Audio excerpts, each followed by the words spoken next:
I don't know if you've been following, the Washington Commanders have a defensive coordinator called Jack Del Rio. And he came out and he tweeted that basically that all the attention that the January 6th committee is taking to the riot in the Capitol last year is basically outpacing any media attention that the riots in America broadly had in 2020. And he's like, maybe we should like cover all these with in an equivalent way. And then he was asked about it in a press conference for the Commanders, and he responds to it and said that we should have an adult conversation. We should be able to talk about it. And what the media latched onto was he referred to a, quote, dust up at the Capitol. They said, well, he's downplaying what happened on January 6th, and he was attacked. Ron Rivera, the head coach of the Commanders, has since fined him $100,000 for expressing that opinion. It seems to me, kind of going back to what you were saying before, there's a tremendous amount of pressure for you to adhere to the orthodoxy of the moment, whatever it is. You have to do it. And if you step out of line, the social consequences, and in some cases, the financial consequences can be very real. Yeah, I mean, I didn't know much about that story. And the only reason why I laughed is because I could kind of see where it was going, and just being like, I know something was coming in terms of a repercussion for what he was saying at that time. Yeah. But yeah, it's difficult to have conversations. Not to say that I completely agree with his sentiment, but it's difficult to say anything that's counter, cultural or counter to the mainstream idea or the mainstream virtue at that time. The thing about it too is, again, taking it back to that moral stance of it being morally justified for him to be fined $100,000 because of what he said and because of that outrage. And it's not just somebody with a differing opinion. It's not just somebody with a different idea as an individual, but it's someone who is, outside of the group, and now he needs to be punished.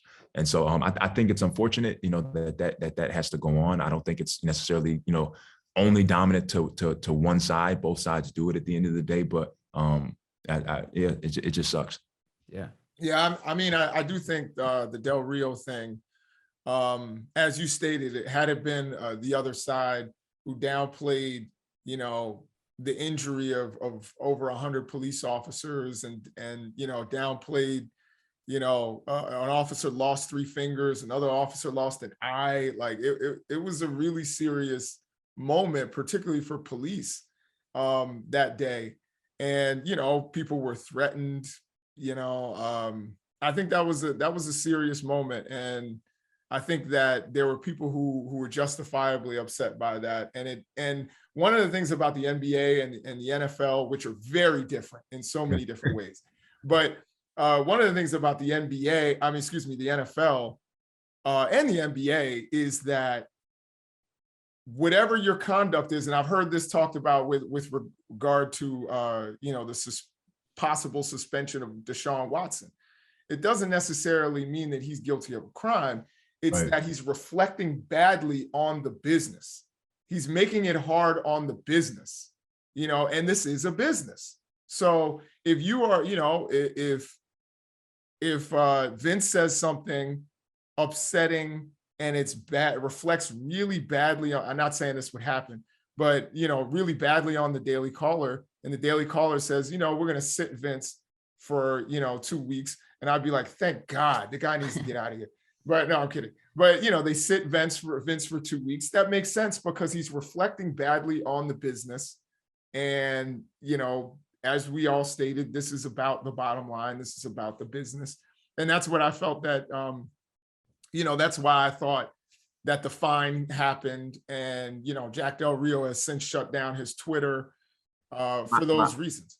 My only rebuttal to that is that to me, it also comes down to principle and upsetting to who and why. And I think that when you are running a business, or again, being so focused on the bottom line, I get it. Like you said, it is a business at the end of the day. And if you're losing money, you want to make sure that doesn't happen, and that the people who are watching and supporting you are supported at the same time.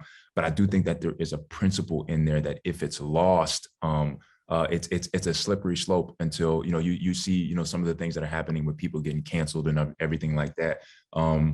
Yeah, it's just tough. It's a tough thing to battle with, because the bottom line is important when it comes to business. But for me, taking, you know, even standing, I hadn't signed my contract yet.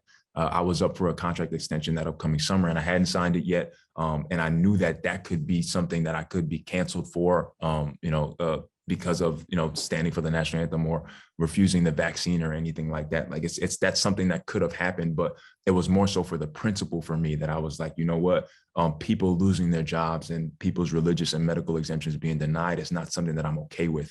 And even though I could just take a vaccine just to take it, like a lot of guys did, I wanted to stand on the principle that the way that it was going about wasn't right. And so that's what I did. So I think that there's a balance. There has to be a balance between the principle of supporting the people as individuals that work for you, and saying, we're not going to take a side and say that this individual is right or wrong. He's an individual and he's free to say what he wants to say. And I think that over time, that will see more of a benefit to the business than a negative in the moment.